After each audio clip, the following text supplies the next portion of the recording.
Hello and welcome to the Extended Disc 15-minute webinar today. Today's focus is the Sales Capacity Assessment Suite series, and every week we try to highlight a different report. And for those of you that have been following us, we have many reports in this suite of tools. So today we're going to be focusing on one of our probably most used ones, as one of the first ones that came out. So people are very accustomed to using it, and that's the hiring report. Before we jump into it, my name is Christina Bowser. I'm the training director here at Extended Disc, and joining me today is my colleague, Markku Kaufinen, president of Extended Disc. Hi, Markku. Hi, Christina. Welcome, everybody. Welcome. Please put any questions that you have in the Q&A section, and if we are able to get to it live, we will. Otherwise, we will follow up with you after today's session. It is being recorded, so if you come late or you miss something or you need to leave early, or better yet, you can share it with somebody. We'll be posting that on our YouTube channel as well as our Extended Disc website. I think I got everything right, Markku? You sure did. Good job. All right, so let's talk about the hiring report. In terms of, before we jump into it, let's just give a brief overview of, what is from here on out, the Sales Capacity Assessment. We're going to call it the SCA, and just kind of how does the hiring report belong to the suite of tools? Yeah, Christina mentioned the hiring report of the SCA suite of assessments. It is probably the most popular, and I think actually when this 2020 happened, with people are not be able to sell face-to-face anymore, or it's a very, very rare occurrence, it became more important because salespeople, sales teams, and sales managers really wanted to understand what are the competencies level that we have right now, and what are the competencies we need to develop. But the big picture, Christina, to answer your question, is that with the SCA, just like with our DISC reports, the idea is that person completes a questionnaire one time, and then you are able to get different kinds of assessment results that are tailored to your unique needs. Hiring report may not be something you need. For some other clients, it's something that's critical for them. But the idea is that you are able to generate these, like I said, these different reports based on what you need at the time you need them. Exactly. So Markku, what I did was I just went through a standard hiring report, and I just highlighted some of the sections of it. So for those of you that are looking at the screen now, what this is the, it's like the executive summary.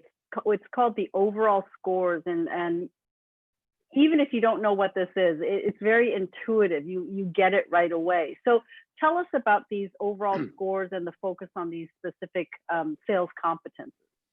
Well, like you said, it's a very intuitive, and that was specifically by design, because we talked with really hundreds of our clients and asked what is the kind of information you would like to receive, and probably even more importantly, in what format you would like to receive it.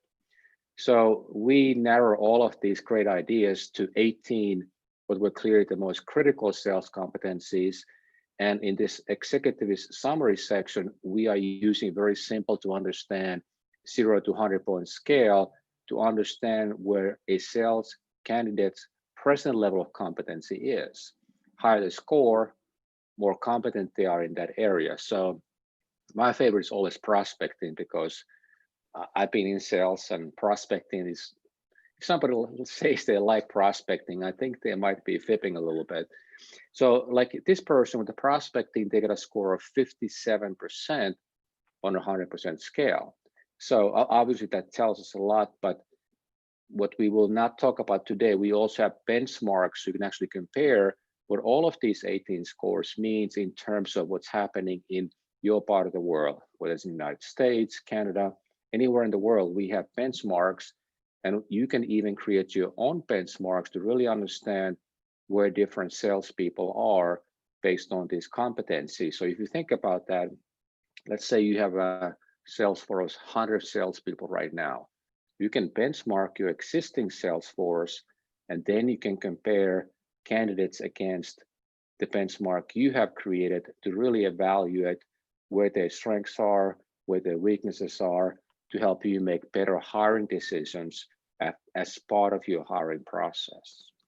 Yeah, I think one of the things that clients have always told me when they work with us at Extended Disc is that it's not just about the report. Oftentimes when we think of different types of assessment tools, we think of the report itself as the end product, but really we learn so much from our clients in terms of how they use it beyond the actual reports. You know, as you said, you can benchmark, you can take this data and think about it in terms of your team, or, you know, even like high functioning sales groups, things like that. So these are things that, you know, we are trying to build into the tool itself, but we're also learning along with our clients as well, which is, I think, so amazing.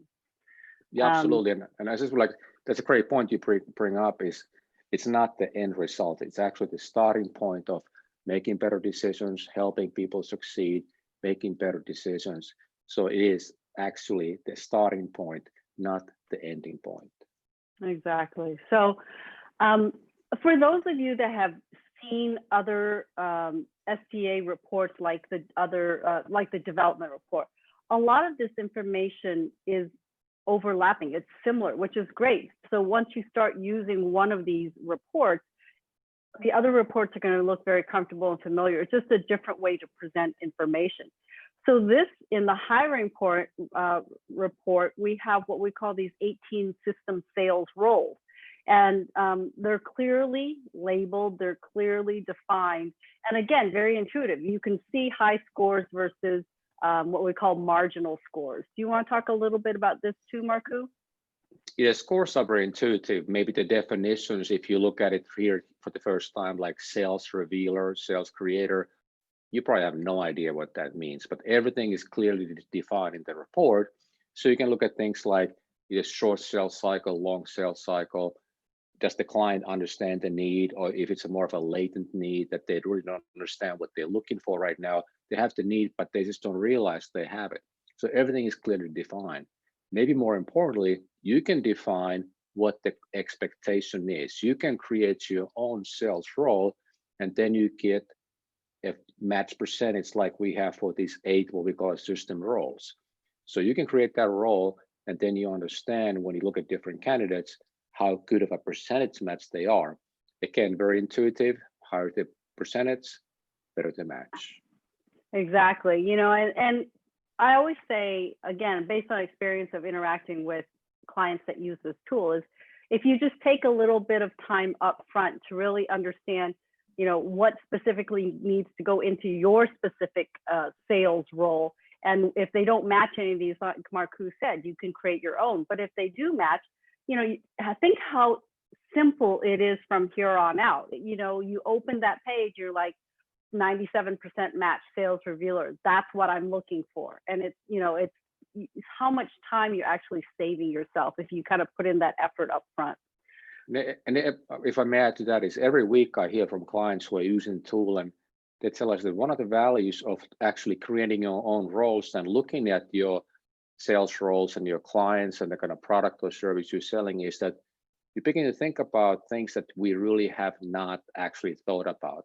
Often we are so focused on what is our closing ratio, what's on our sales pipeline, without really stopping and thinking about what are the competencies we need in order to succeed.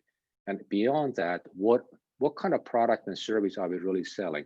How are our clients, our prospects looking at what we have to offer the marketplace, and begin to define that, and then understand a little bit better, not only who we are looking for, what creates success, but how we should really lead our salespeople, motivate them, develop them, coach them to success. That's such a great point. So here's just another part of the report that I wanted to highlight. So this one is the percentage match for specific sales roles. So this one obviously focuses on one specific sales role, and that's the sales dealer. And you already saw the match percentage previously. In this case, this person has a match percentage of 79%. But what it does is it breaks it down further, that if you do need this type of information, it's available for you.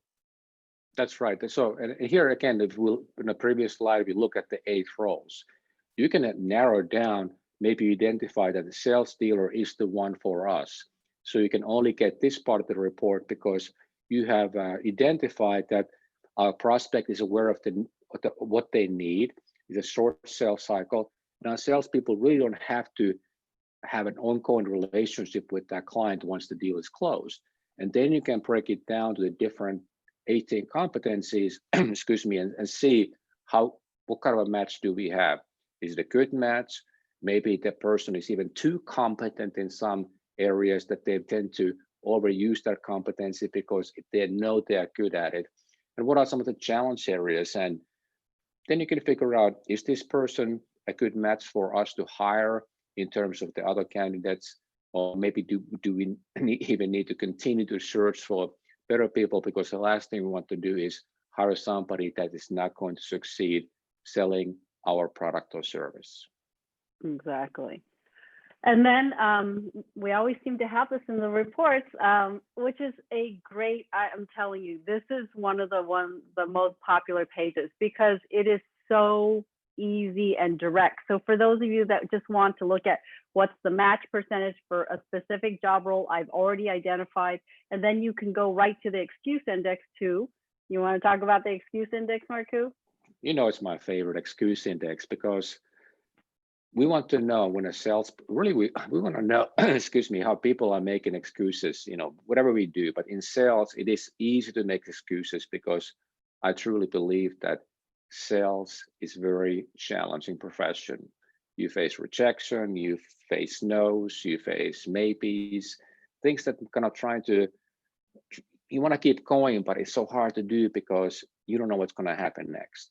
So excuse index really tells us how likely a salesperson is to focus on the sales activities that are going to produce results, or how likely they are to focus on something else, either just kind of busy work or Facebooking, whatever that may be. So excuse index, the lower it is, the better it is, because less excuses you are likely to make. So Sam's sample here at 25%, it's really a good score because the US average is 35%. So in practice, what this means for Sam is that they are going to focus 75% of their time selling. If you think about that, you think about your salespeople, that is a good number. This is kind of my go-to number first.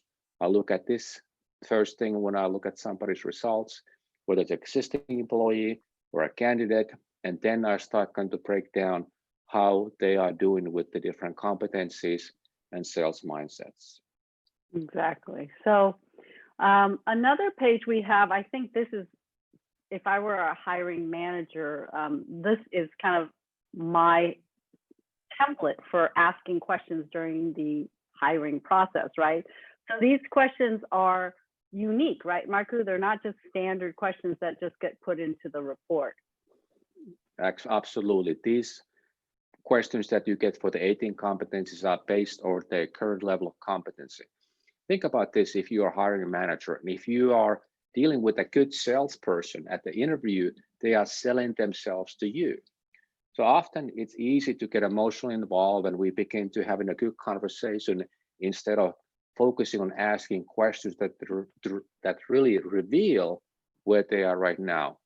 This section of the report will give you specific questions to really make sure your interview stays on focus, stays on task, and more importantly, you get some information that helps you make a better decision if I should hire this salesperson for my team.